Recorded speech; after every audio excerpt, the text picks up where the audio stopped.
couple of different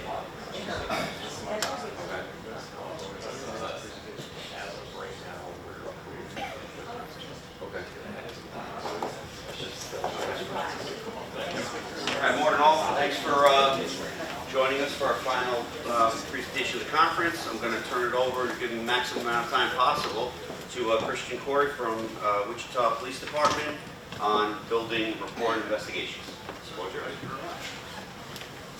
Good afternoon, everybody. I'm not going to say something silly like they said, the best for last. I hope the bar has been low thus far.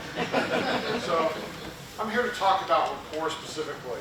And it's one piece of what we're doing with our interview and interrogation in Wichita, Kansas. So, officers are out, they're in a parking lot, they're investigating a burglary. Your atypical, hey, the alarm goes off, hey, there's a guy in there, let's make an arrest, right? That's probably the cause. Man, it's right there in your face. You're on the back of the car, you're filling out your ARs, your ORs, getting ready to book somebody, CSI's working the scene, everybody's standing around. Shots ring out, everybody goes ducking for cover, thank God no one's hit. What do? We have no suspects, we have nothing. How does Rapport help us? Of course, captains get upset about things like this. It happened on a major thoroughfare. We've got like 5 cars out there. All the lights are on, and someone has the audacity to shoot at us. I need you guys to solve this. Boss, we got nothing. What do? Are we strategic? So again, my name is Christian Corey. I'm a captain with the Wichita Police Department in Wichita, Kansas. It's in south central Kansas there. That's Kansas.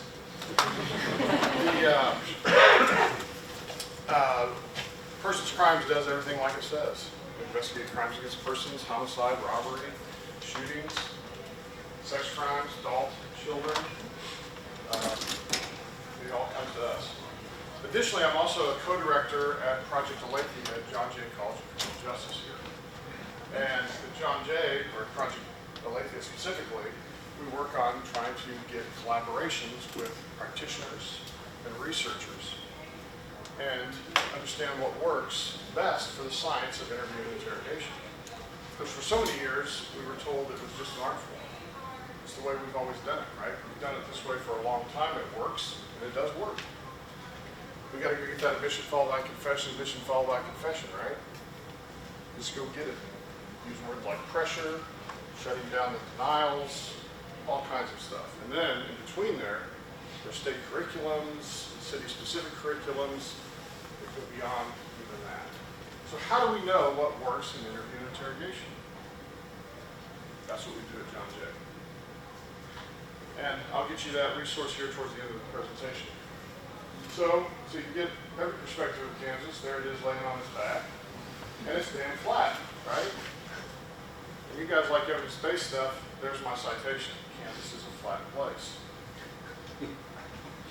So, speaking of evidence-based, what does Rapport do for us? Okay? In private industry, here's what they know about Rapport. When we visit the doctor and doctors gather rapport with the people that they are treating, their patients, outcomes are better. They learn more information. That's a good thing. What about psychologists? When they're working in mental health, if they develop rapport, the outcomes are better. Business, sales, which I come from, and internally raise your hand if you come from sales. We had training on rapport, persuasion, active listening, how to communicate with people, right? Because that's your bottom line. That's how you make money. And they practice and practice and practice. When I was in sales, work nights in the police department, sales, running a business, why don't we have this kind of training in law enforcement? I was perplexed. Maybe works on the job a little bit. What about for our kiddos? We send them to school, and their teachers develop rapport for them. We send them, hey, inordinate amounts of money to send them to college. Ouch. I hope they're getting rapport because the outcomes for the kiddos are better too, right? Rapport is good. Now, what about in law enforcement contexts? For years, we've been told rapport is of the utmost importance, right? Go get that rapport. Okay. Even the textbook said rapport is of the utmost importance. Okay, that's the only place it's mentioned in the book. It's really important. Got it. What does it do for law enforcement? Here's what it does for law enforcement. And when you're being strategic about your investigations, and being strategic about developing rapport specifically, this is what you get. Cooperation, information disclosure. That's good. We like information. More information is better than less information every single time on an investigation, right? I have to make a decision. Good stuff. Long-term cooperation. Again, now we get rapport. I remember that sergeant told me the first time I was going to do an official interrogation in the back of the patrol car, hey, go get that rapport. What do you mean, boss? Go get it and do a good interview. So it has something to do with interviews, what you're saying, right? Okay? Go get rapport. Somehow, some way, it's really important. It's published in a book, so it's got to be true, right? Go get that rapport. Now, just a real quick pair share. Yes, it's an activity, even during the last presentation of the symposium. Just going to give you about a minute to speak with someone around you. Give me your definition of rapport and how you intentionally use it in your job. Go. I can even set a timer if you'd like. Hi. Sam. My name's Allie. I'm with the DA investigator. Diversion investigator. Yes. So it's kind of like the compliance side of things. Rules and protections. So it's serious.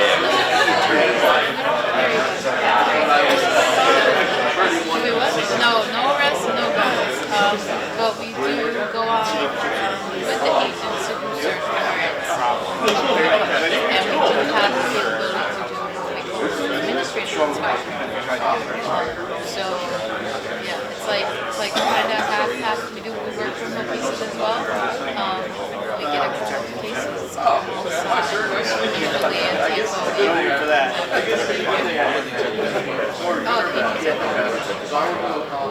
Oh, okay.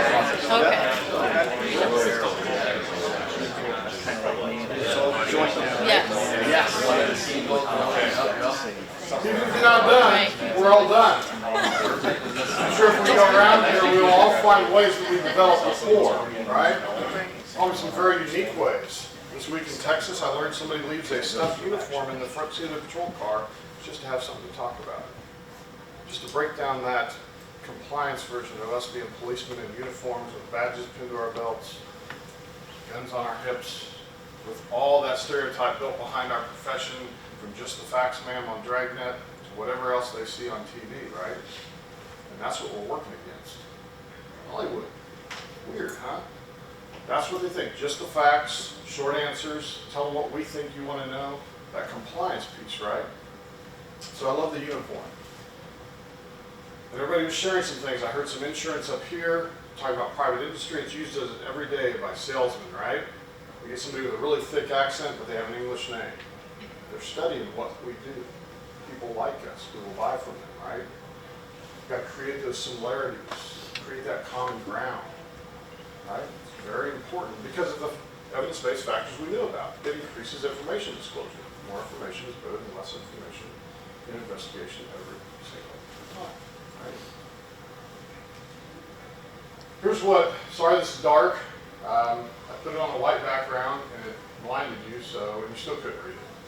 This is what policemen have said in the classes I teach about their definition of what rapport is. Connection, common ground, relationship building, trust, it's all there. This is what the policemen are saying. So we know what it is. It's not that simple, single, very black and white, sterile definition that sometimes we've seen in the law and whatnot, but we know what a report is. And we know what it is when we see it. We've seen the good interviews, we've seen the bad ones too, right? Thanks. You know what it is. It's about relationships. Now I'm not saying go out and get rapport, and I've been married to my wife for 23 years, we got some rapport, right? I'm not saying that. I'm also not saying don't have that unicorn on your dashboard. Don't make the interview or even the interaction to be very sterile. Got to break down that stereotype that we have placed upon us. Right? Here's the key. Cooperation over compliance. Cooperation over compliance. Why would compliance be bad in an information gathering session? False information. Tell me more about that. If someone just tells you what you think you want to hear, that you're not getting your true goal, which is true. We want the bare truth, right? Absolutely. Someone might be complying with us when we ask a closing question or worse, a leading question. We may generate that false information. And false information is going to slowly throw our investigations off, right? That C.S. Lewis ship of off by 1 degree is going to be a long ways off, way down further in that investigation. So we don't want to create that, yeah. And if we think about a relationship, can I borrow you for a second? No, you can stay seated. I'm sorry, I should have told you that first. If we think even about standing over a little kid in uniform, and we think about compliance, they're going to tell us what we want to know. Same's true with adults. But we've seen that in the past, we've seen that in our history. The satanic panic of the 80s, the UK saw it as well, but the daycares, it's like compliance, just leave me alone, I want to play, I'm going to tell you what I want, just get away from me, right? No, we want cooperation. Cooperation over compliance. So back to the policeman in the parking lot, he got shot at. It's something that happens, unfortunately, every day somewhere in America, right? So how do relationships help us in that situation? We've got nothing. We talk about long rapport, right? So what do? We go out and we talk to the people we already have relationships with in the neighborhood. Hey, what's going on? We did our canvasses, nothing. What are you all hearing? We've already developed relationships, and guess what? They came through for us. Hey, here's what we're hearing. Here's who we're hearing. Okay, now we got something to go on, right? They wouldn't be calling us if we didn't have relationships. They wouldn't be calling us if they couldn't trust us. So big pieces of investigation sometimes going out and getting with those informants, right? What are you hearing? When we get enough information, we go back to compliance for a minute. Hey, everybody on the ground, right? Make an arrest. Okay? Got several people in custody. Our bad guy says, no, I'm not talking to you. Okay, that's right, no problem. We got down to one witness left. Send in the detectives. Detectives are well trained. They work for the gang unit. They work felony assaults, non-fatal shootings. The detective in this case was well trained in accusatory tactics. How do you think that went? Yeah. They actually got in an argument. That's not information that helps us out, right? Okay? And I know everybody in here has had a win. This is not me bragging about myself. I just went and said, hey boss, can I give this a shot? I've been training this rapport stuff. This ALS stuff. Well, let's give it a try. I've seen that. Go in there, 2.5 hours later, I come out. She's told us all about it. Tells us all this gang information that her boyfriend in the other room had done. Why he was up to it? We had more gang history than we ever got on debrief for a while. We solved our case. Captain's happy. Yay. It's all about information. But the old accusatory tactics, the compliance portion of it, is not helping us win cases.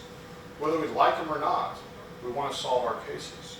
Whether it's the most important case in our community, a very sensitive case, or the most urgent thing that everybody's breathing down investigations back about, we've got to do it with compliance, or cooperation over compliance, right? Okay? We all do it. Rapport helps everywhere. Now, how do we build rapport? When you talk amongst each other, what were some of the things that you used in your lives, whether it's law enforcement, whether it's private sector? Shout some out. Commonality. Yes, yeah. Anything else? Being accountable. Accountable. Tell me about that. Showing up. Showing When you up. say you're going to show up and be there. Be there.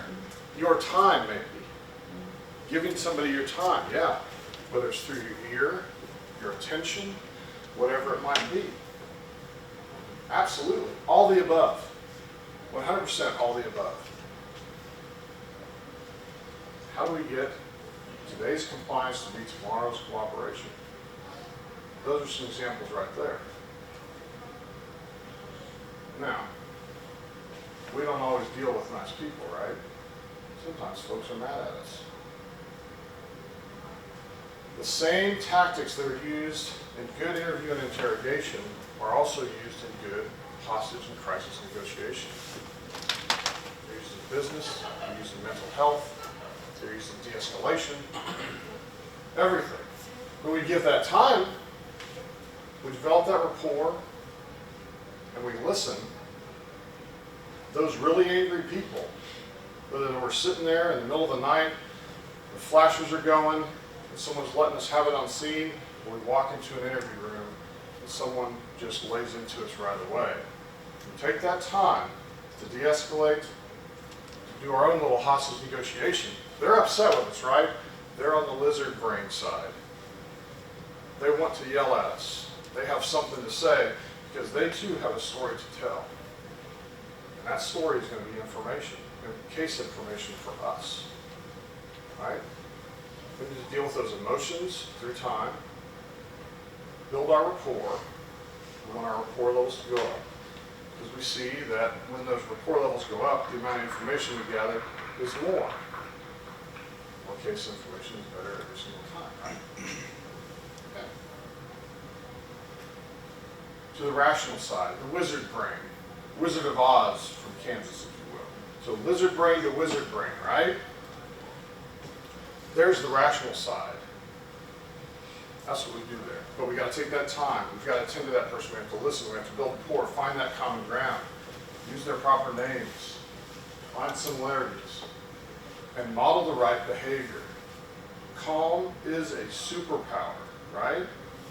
If someone's yelling at you, letting you have it, we can yell right back, and we can both just stay up there the whole time and just not be productive. We model that behavior, that patience that we want them to see, that calm. Then it's really, really hard to stay up here as we give them that time, as we listen, we let them tell their story, right?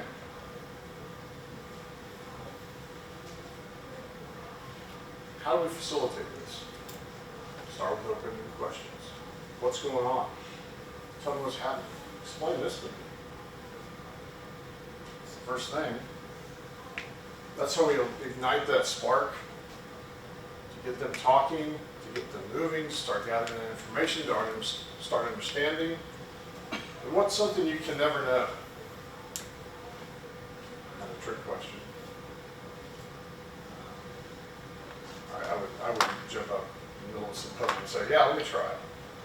No, you can't know what you don't know, right? It's the unknown unknown, right? That's where we learn those things.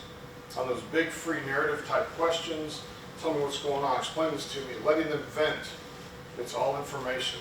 Even if I think it's a lie or it doesn't seem to make sense to me this time, but I might be getting the why of what's going on, the understanding of how this happened, right? Giving it off with the open-ended questions and then just listening without interrupting, right? According to Rand, how often do policemen, on average, interrupt people during an interview? 7.5 seconds? Bam, there we go. Absolutely correct. It's not a lot of information, is there? 7 seconds. Interestingly, it never ever works in a room like this with seasoned criminal justice professionals because they know I'm up to something, right? They said, no, we're not playing this game. But with our recruits, what we do is we interrupt them every 7 seconds, right? Tell me about your morning, something really innocuous. Is that talking to you? Tell me about your morning. 4 or 5, when we get to the 4th or 5th one, they will give us a 7-second answer every time. I don't interrupt that one. 7 seconds, and then that's the compliance kicking in. When we set that dial at 7.5 seconds, right? That's what you're going to get, compliance. They will comply with you, absolutely. You're in a uniform. You got a badge. You're a detective. Man, you're a detective, like on TV, right? You're setting that compliance versus that cooperation, versus giving them instructions. Please give me all that information. Report everything to me. You can tell me you don't know something. That's all right too, right? We're giving them instructions and moving them over to cooperation. It's the little things like this that help generate that investigative information, because more information is better than less information every single time. Oh, one of my favorites, right? What's behind every piece of communication, whether we're talking here at a symposium, whether you show up on somebody's worst day, a tragedy in a neighborhood? What's behind when someone's communicating to you? Emotion. No. All bits of communication to us are emotion. When we identify that, if I say, wow, you sound frustrated today. Wow, you sound really hurt. You seem betrayed. Right? What if you hit that emotion? What does that tell the other person that you have done for them? Understood them. You understood them. I'm listening to you. I'm giving you time. Empathy, boom. When you're listening, you get empathy thrown in for free, right? Because empathy is like rapport, right? And all of our leadership training, be empathetic. Hey, go be empathetic. Okay, right? Yeah, we get it through listening, right? And we get information the same way. Amazing. And emotional labels, when you hit these, you will hear it. You will see it. You see the shoulders drop. Yes, son of a gun. You understand me, and they will keep talking more and more and more. Whether you're trying to negotiate with somebody on the phone, whether you're in an interview room and they want to tell you about how your peers mistreated them or something bad, awful happened, whether they did something bad or not, we can still listen, right? We can still empathize. We can use our emotional labels to understand what's underneath that communication. All the meanwhile, our rapport is going up and up. Supervisor, I always say I use emotional labels when you get those phone calls about, hey, I saw somebody speeding, I got a ticket once, that was a light bar in that car. Rah, right? Wow. You seem frustrated. Yeah, can you just talk to your guys? Absolutely. Absolutely. Because that's a de-escalation too. There's emotion behind that communication. They're frustrated. I got a ticket once, son of a gun. And we've already instructed on this slide, this is empathy. So get empathy thrown in for free. Absolutely. So, we show up on scene. We're going to go back to first impressions. What are the components? These are the two components of first impressions, which are made instantly, right? They're made very fast. They're hard to change. So, there's other components underneath them, but warmth and competency, right? What's components under each of those? Someone want to take a stab at it? Listening on both of them. If we give them that time to listen. So I go up, hey, what's going on? I just listen to them. I'm developing a good first impression. I'm starting to build that rapport. I'm getting that unknown for my cases. I'm understanding the why of what's going on. Getting that information. Finding that common ground. How many July birthdays in here? Right, we're now best friends. All right. Chris, Christy, Christian, anybody hiding back there? That's another thing. Even if our names aren't the same, just similarities. Hey, yeah, me too. Little things like that can make a big difference, right? Even having the same birth month, for heaven's sakes, or similar sounding names, even the minutia makes a big difference. Or just making that connection with somebody. These I always tell the police and detectives, hey, you got to be really careful here. But the idea of instant rapport, and I want you to think of time someone was selling you something, or you bought something you didn't want to because you liked the salesman that day, they got you. Is the idea of compliments, the idea of instant rapport. Buying a car, they're like, man, you know a lot about cars. I don't know anything about boy, I like that. Even if I know he's trying to sell me something, I still like it. Even though I know he's got something to gain out of that commission.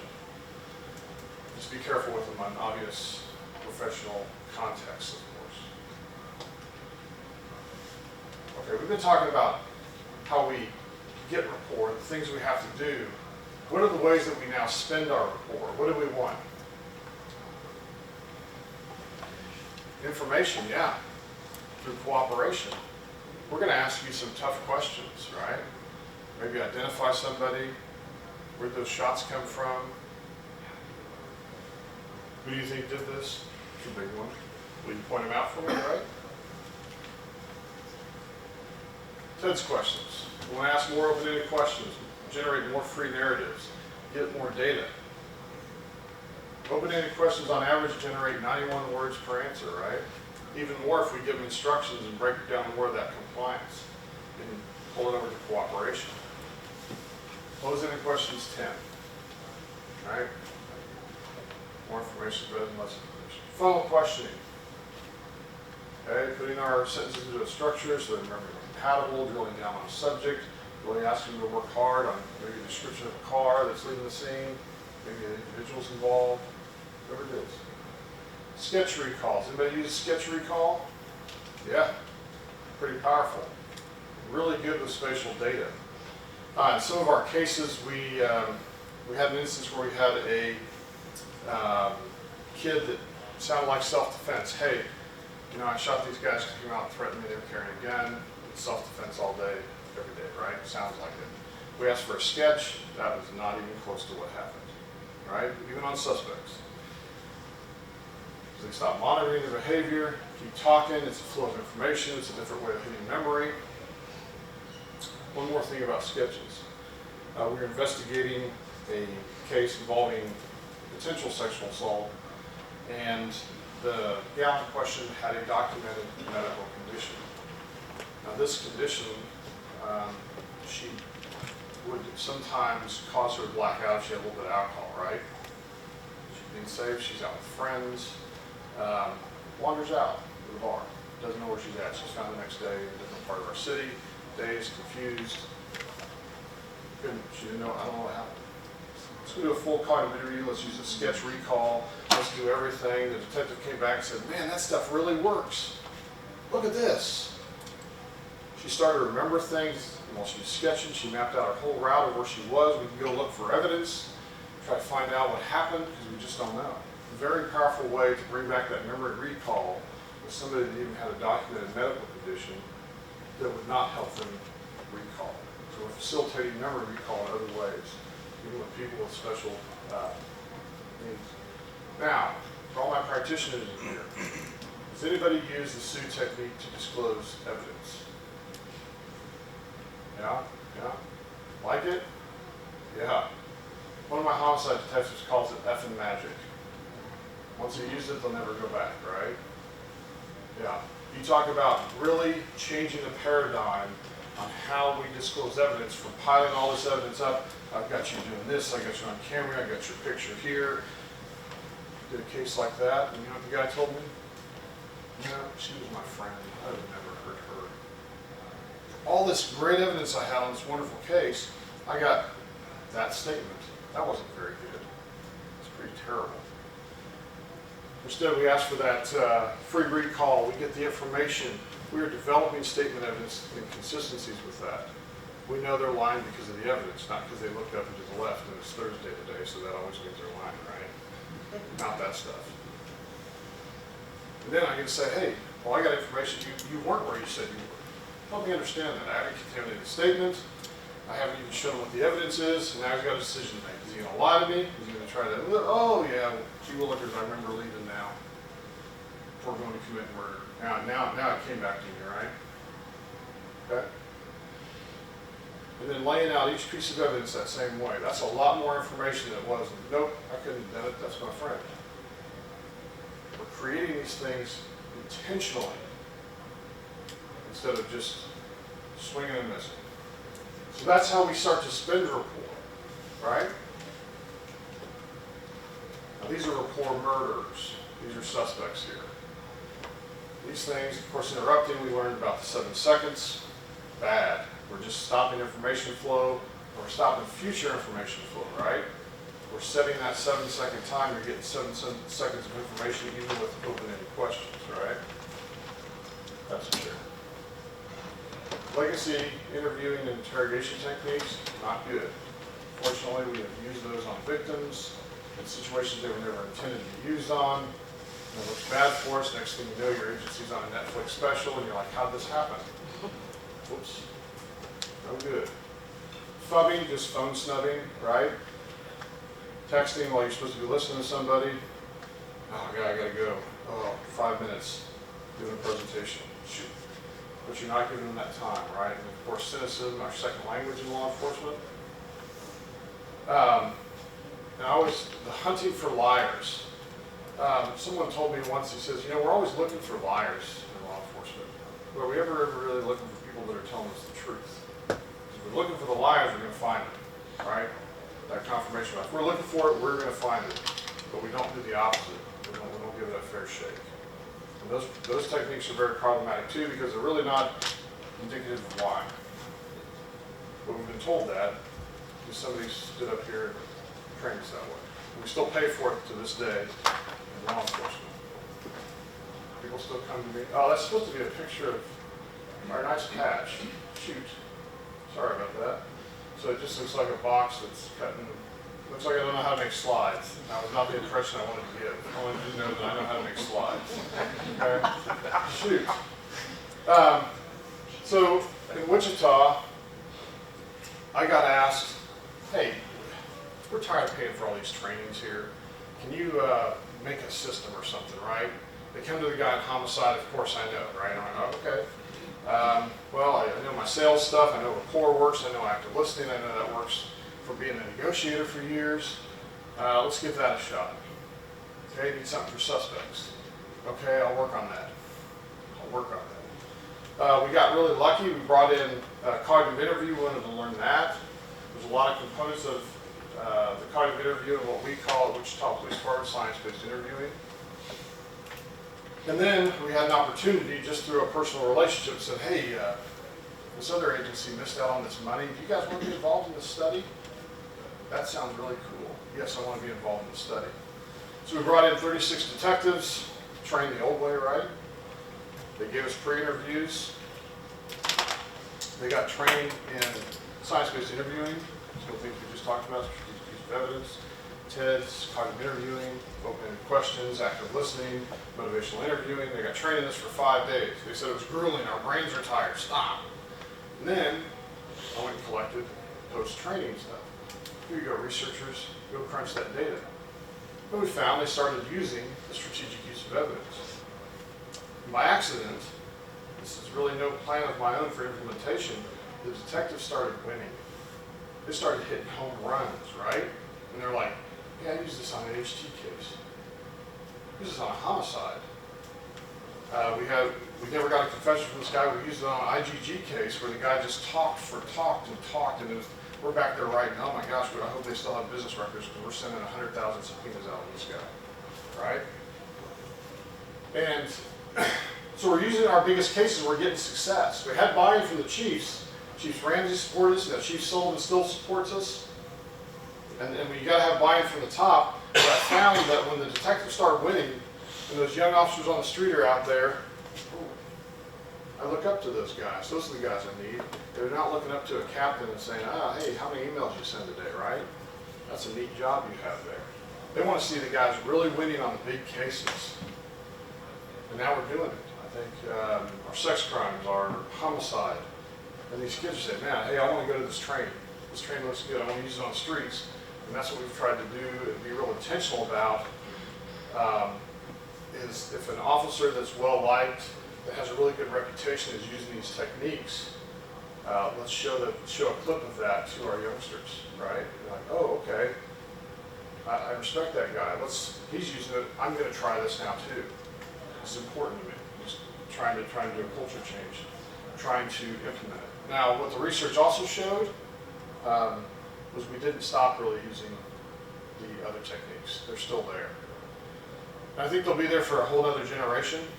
as science-based techniques start rolling out. We are also lucky that Kansas has says, hey, we're going to switch over to science-based curriculum. You should have seen the curriculum they had before. It was horrible.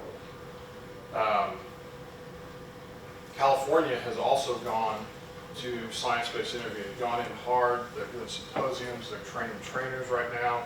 They're really rolling it out hard in the state. So we've been very lucky. This is currently how we're continuing to operate.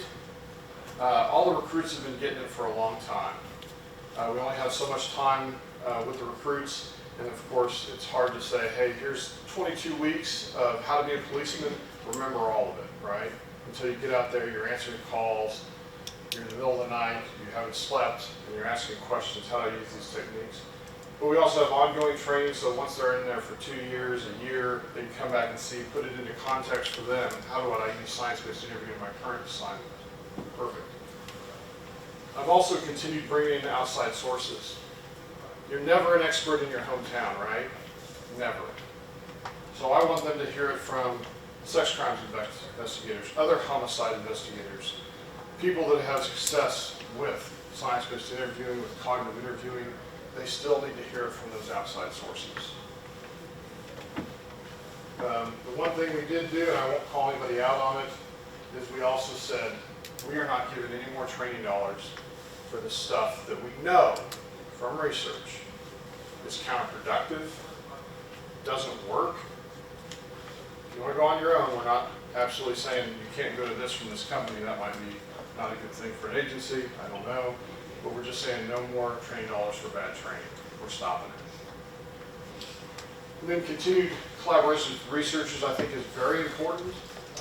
It's certainly a lot of agencies are real hesitant to get involved, to give up their data. But I'll tell you, you learn a lot. I can tell you these things work in Wichita, Kansas. California can start telling you now that we know it works there, and other agencies around the country. But you got to try it for yourself. And there's a lot of really great researchers out there. There's a lot of really great research that supports what we do, and we know it works locally. I was in Texas just earlier this week training detectives and investigators there too. A really great group. Oh shoot, you don't get the QR code. But this is Project Aletheia. I just started being the co-director there, and you can look it up. Sign up. There's researchers on there. There is, I really want to focus on practitioners, and not just federal practitioners like we had before. I want to focus on local, state, but I'm going to focus on everybody. We need more practitioners. Dig into the website. There's a lot of summaries, there's videos on different aspects, whether it's lie detection, which is always really popular, and people want to know, hey, I was trained this way, what does the research say about this? It's there. Go check it out. I'm going to continue to grow that operation there and make it more relative for us as practitioners, because researchers have done their research. They're trying to tell us what works. We need the practitioners to see if it works, we need them to use it, we need them to say, yeah, this works. It's a better way. And that's what we're finding with science-based interviewing. The study in Wichita showed we gathered more case-relative data with rapport-based techniques, less counter-interrogation strategies. And this is really going to surprise everybody because this is always the big question at the end. We did not drop in confessions. We even saw a slight increase. So it's a totally different paradigm. It's a totally different way to go about interviews and interrogations, but it is the way forward. It is the way forward. That QR code worked. The other one didn't, but that one did. That's just my LinkedIn, and the LinkedIn didn't work. There's a lot more to rapport, active listening, and the other techniques I mentioned. They've all been studied. They work.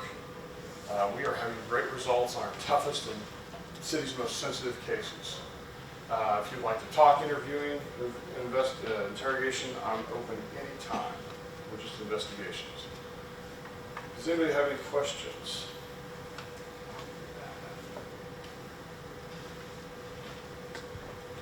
One. Yes, ma'am. TEDS questions.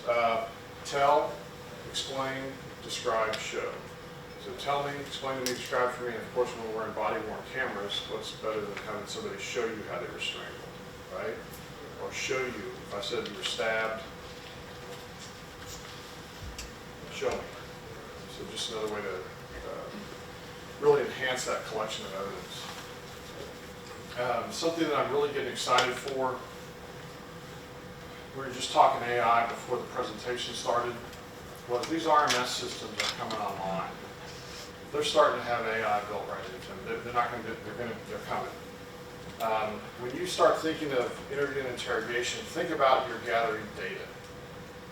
Okay, we're already transcribing while we're in the interview room, right? We can search keywords when we get out of an interview. Some of the programs you're writing, and it knows when you write the word house, what part of the interview that was at, right?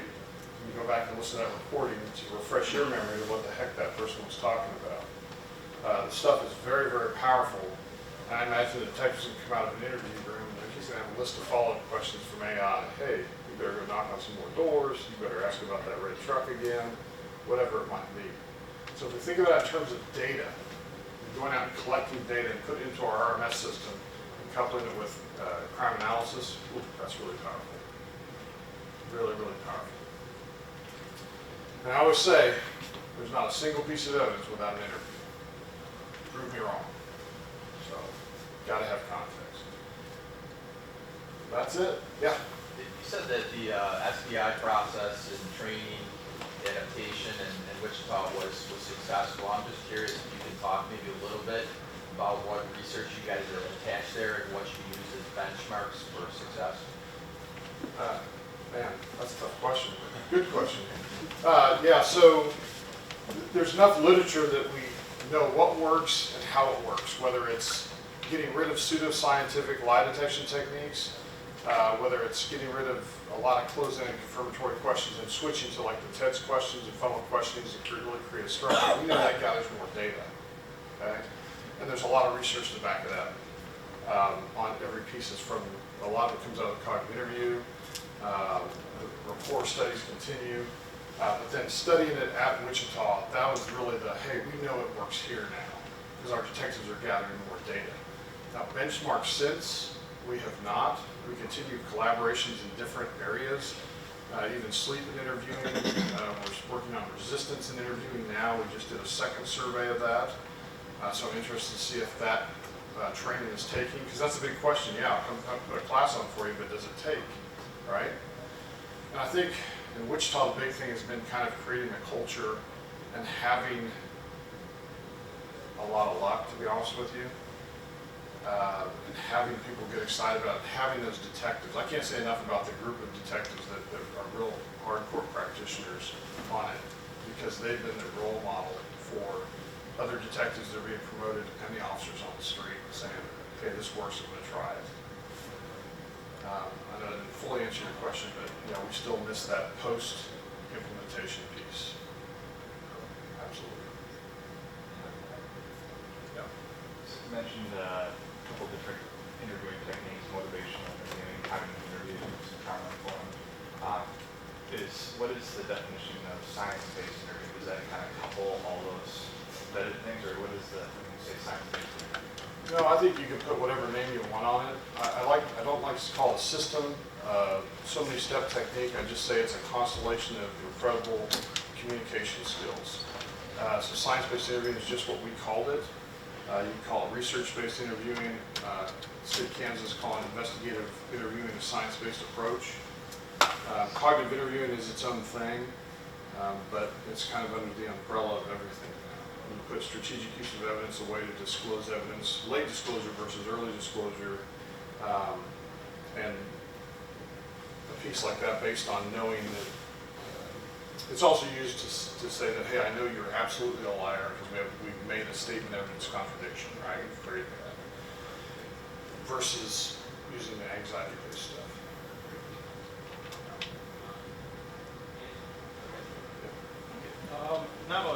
I'm a probation officer, so not 100% sure how probation law works in the state of Kansas. But have you done any collaboration investigations because if you ignore it, that's our bread and butter is like, because we're long-term with persons we're supervising. So we just have built up that rapport over time. We explored that option. Yeah, absolutely. Like working together to have clients on GPS or clients involved maybe in gang activity that probation or parole didn't know with that we know about it, and bridging that gap in communication. Or vice versa. Like we've had some investigations where we've had somebody who has information who's on supervision where, you know, I have a rapport with the guy who spoke to me. We'll tell the investigators will come in and actually interview that client in our offices while we're there. So they're kind of calm because they have that rapport with us. At the same time, the investigators are able to get that information that they need for their.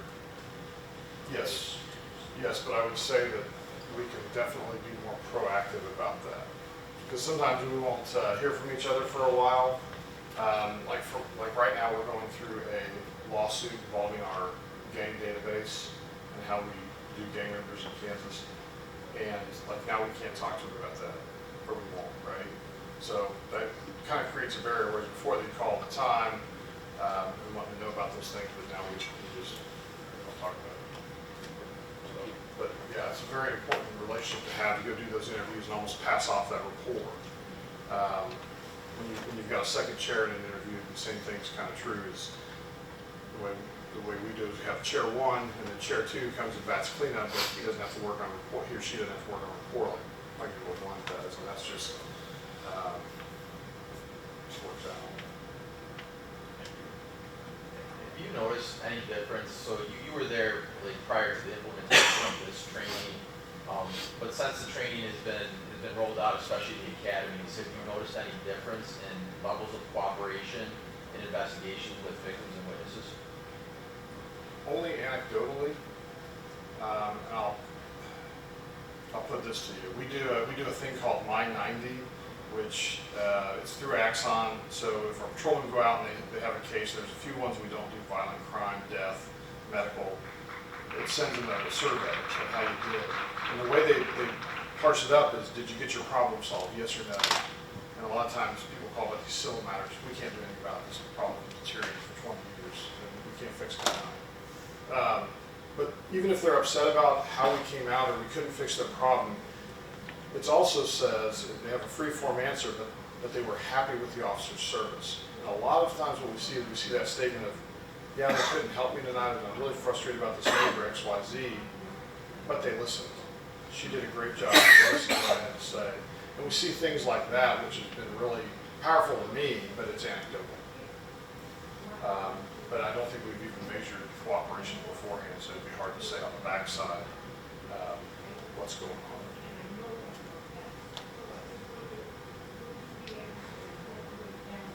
All right, nobody else has questions? I'll hang out up here for a minute. Appreciate your time and attention.